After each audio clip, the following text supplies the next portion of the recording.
SpaceX, $180 billion valuation. SpaceX, a privately held company in the US, has recently raised a $180 billion valuation. There were 212 successful rocket launchers in 2023, with 98 of them being done by SpaceX, giving them almost 50% market share. Their Starlink satellite internet service is used by millions of people worldwide, generating billions of dollars in revenue. SpaceX has raised an estimated $9 billion from various investors, including Sequoia Capital, Horowitz, Peter Thiel's Founder Fund, Fidelity Investments, and others.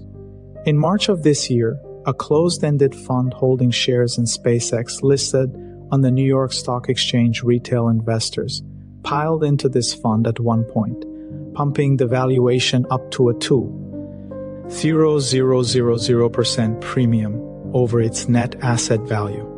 However, SpaceX's ultimate goal is to launch manned missions and eventually colonize Mars, which will cost tens of billions of dollars.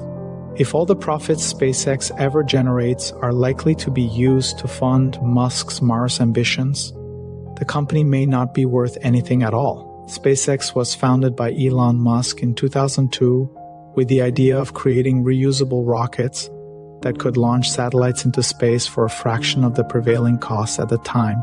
Musk also had the motivation to send humans to Mars in 2001. Before founding SpaceX, Musk was involved in the Mars Society, a non-profit organization advocating for human colonization of the Red Planet. SpaceX has made great advancements in rocket technology, starting generating revenue by sending payloads to the International Space Station on behalf of NASA, and sending satellites into orbit on behalf of both government and commercial customers. In 2019, SpaceX started deploying its own Starlink satellites, providing internet connectivity to remote areas that may not have access to cable or fiber-based internet building. The world's most successful space company hasn't been cheap to maintain, as SpaceX has raised about $9 billion from outside investors since its inception. Equity raises have diluted Musk's ownership of the company down to about 40%. But the company has a dual-class share structure, with Musk still holding about 80% of the voting shares. SpaceX reportedly generated $9 billion of revenue in 2023, and Musk explained his future outlook and plan for SpaceX. In 2016, Musk gave an hour-long presentation explaining SpaceX's plan to set up a colony on Mars, creating a massive spaceship to carry 100 passengers each and building 1,000 of these spaceships to transport 1 million people to Mars over the course of 40 to 100 years. However, Musk admits that the marginal cost of sending someone to Mars will be $200,000. And by his own admission, it will cost many billions or even tens of billions of dollars to develop these spaceships. Musk discusses the funding for the Mars mission, which includes launching satellites, sending cargo to the space station, and accumulating personal assets. Musk believes that SpaceX can generate a decent net cash flow from launching satellites and servicing the space station for NASA, transferring loads and from the space station, and potentially securing funding from the private sector and government. Musk's main motivation for personally accumulating assets is to make the biggest contribution to making life multiplanetary. He seeks to tap into several sources of funds for the Mars mission, including the profits generated from SpaceX's current satellite law, LAC, and Starlink businesses, securing funding from the private sector and government, and committing his own personal assets, possibly from his Tesla shares. Musk has expressed his obsession with going to Mars and has even said that he personally wants to die on Mars.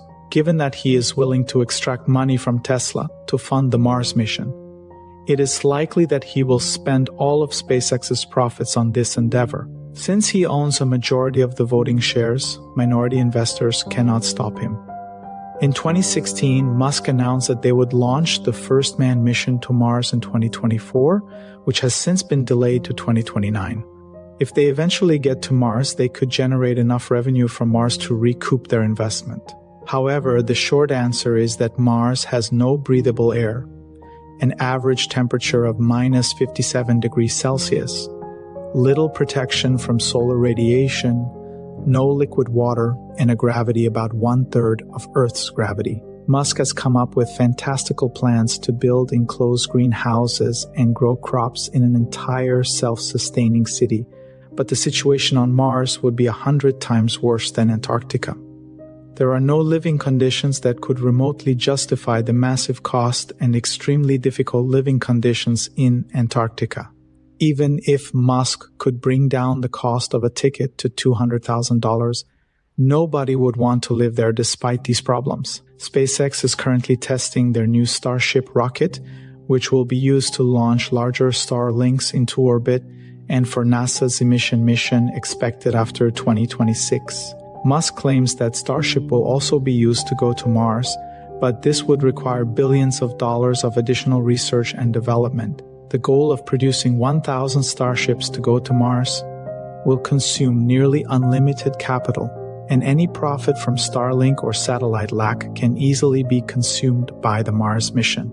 Musk's main goal in accumulating material wealth is to fund the Mars mission.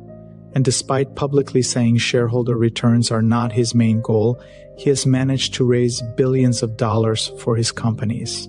This may be due to his fiduciary duty to maximize returns for his investors, as seen with his acquisition of Twitter in 2022.